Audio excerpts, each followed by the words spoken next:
कि हर महिलाओं को जो भी दिक्कत होती थी, इतना मतलब खर्चे नहीं उठा पाते थे, तो उनके खर्चे के लिए यहाँ से मिले हैं 2100 रुपये मिलने लग रहे हैं। तो जो उन्होंने वादा किया था वो पूरा किया।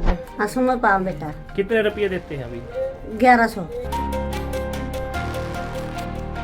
महिलाओं के आर्थिक सशक्तिकरण की दिशा में एक ऐतिहासिक कदम उठाते हुए हरियाणा सरकार द्वारा दीनदयाल लाडो लक्ष्मी योजना की शुरुआत की गई है, जिसके तहत गरीब महिलाओं को आगामी 1 नवंबर 2025 से 2100 रुपए मासिक आर्थिक सहायता प्रदान की जा रही है।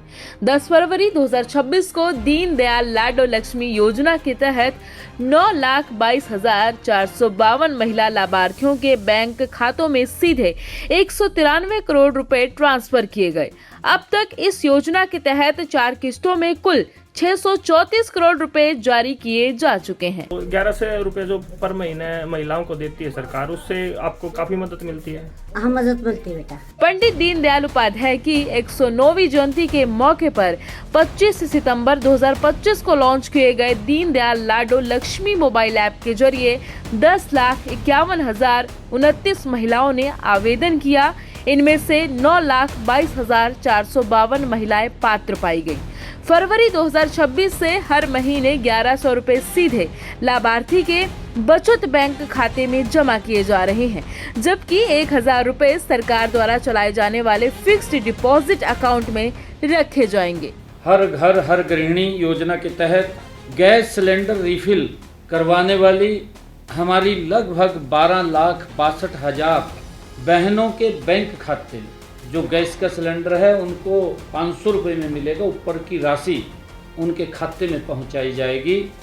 हमने दीनदयाल लाडो लक्ष्मी योजना आज तक 9,22,452 हमारी लाभार्थी बहनें, उनके खातों में 193 करोड़ रुपए की राशि आज पहुंचाई गई है। महिलाओं के जीवन स्तर में सुधार लाने के लिए हरियाणा की सैनी सरकार वो हर कदम उठा रही है, जिससे हरियाणा की बेटियों को हर कोने में सम्मान मिले।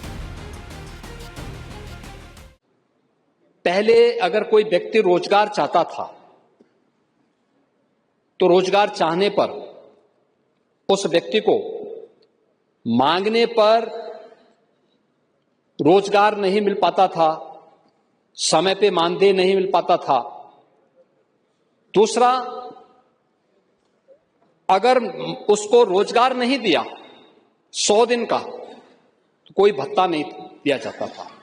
अब खेती बाड़ी का समय नहीं है और कोई व्यक्ति कहता है गांव का कि मुझे रोजगार चाहिए, ग्राम प्रधान को उसको रोजगार देना होगा।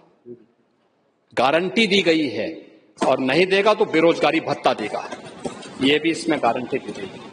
तीसरा, इंफ्रास्ट्रक्चर के लिए।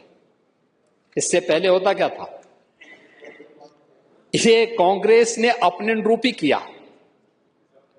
जैसे कांग्रेस पार्टी है वैसे उसने मनरेगा बनाई भी थी कि गड्ढा खोदो फिर पाट डालो, यानी गड्ढा खोदो पाटो, खोदो पाटो। तो मैंने एक बार पूछा था, जब स्कीम बन रही थी, मैं सांसद था, हम लोग विरोध कर रहे थे, क्या बना रहे हैं सब, स्कीम बनाओ ठीक, थोड़ा व्यवहारिक हो। देखिए, इससे किसान भी परेशान था, श्रमिक भी परेशान था और इन्होंने प्रोपेगेंडा बहुत किया। हम लोगों ने पूछा, एक कमेटी में पूछा, भाई ये सब क्या है? अब एक गड्ढा तो एक ही बार खोदेगा, रोज रोज थोड़े गड्ढा खोदा जाएगा। तो उसने कहा, साहब एक बार खोदो, दूसरी बार पाटो।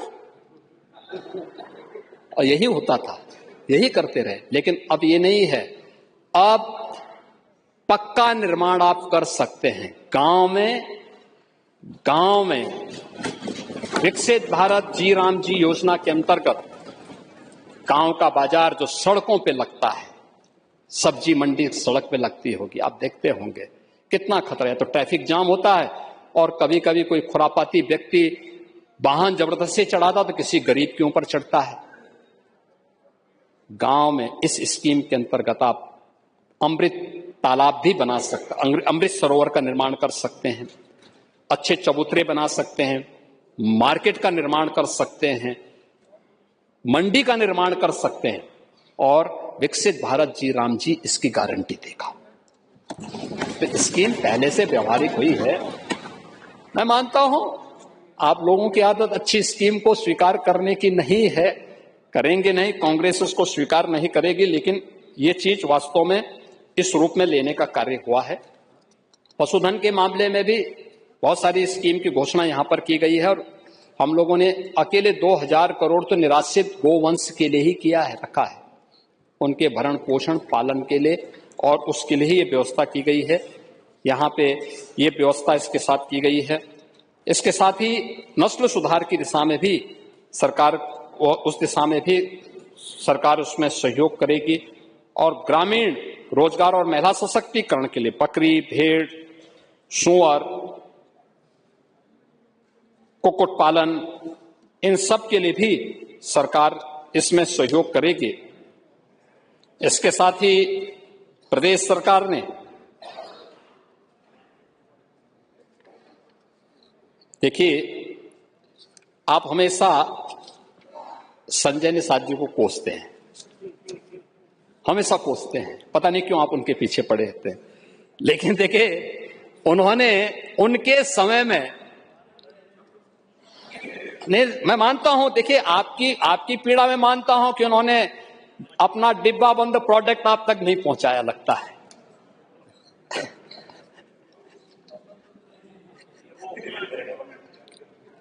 लेकिन उन्होंने उत्पादन दुगना करने में उन्होंने काफी काम किया है और इसलिए निषाद राज बोट योजना के अंतर्गत 1622 मछुआरों को बोट, जाल, लाइफ जैकेट ये भी उपलब्ध करवाए हैं। आपके समय में नहीं था, नहीं, ऐसा नहीं था। आप देते नहीं थे, घर देते होते बेचारे। 62 लाख घर तो हम लोगों ने प्रदेश के गरीबों को, डबल इंजन की भाजपा की सरकार ने दी है, ये एनडीए की सरकार ने दिया है। आप लोगों के समय तो समाजवादी पार्टी का चेहरा है तो उसको मिलता था, शेष को नहीं मिलता था। वर्ल्ड फिश सेंटर के लिए भी उन्होंने धनराशि की व्यवस्था की मांग की थी, वह भी उनको मिल गया है। और मत्स्य बीज और ब्रूड बैंक स्थापना के लिए भी जो धनराशि की मांग की थी वह भी, फिश प्रोसेसिंग सेंटर, आधुनिक मत्स्य मंडी और इंटीग्रेटेड एक्वा पार्क, इसके लिए भी उनको 100 करोड़ की व्यवस्था इस बजट में कर दी गई है। और ये अब और मस्ती के साथ विभाग को आगे बढ़ाएंगे और लैंड लॉक्ड स्टेट में उत्तर प्रदेश को अग्रणी स्थान पर दिलाने में सफल होंगे। हैं?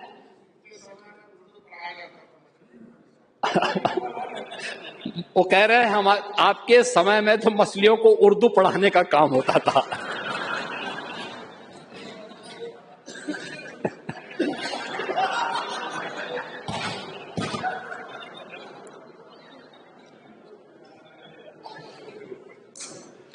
एक पेड़ मां के नाम, आदरणीय प्रधानमंत्री जी का यह अभियान बना आच्छादन। देखिए, पर्यावरण की समस्या से हर व्यक्ति परेशान है और पर्यावरण की समस्या के समाधान करने के लिए उत्तर प्रदेश ने 242 करोड़ से अधिक वृक्षारोपण के कार्यक्रम को अब तक संपन्न किया है। वनाच्छादन हमारा बढ़ा है, लगभग 10% के आसपास पहुंचा है।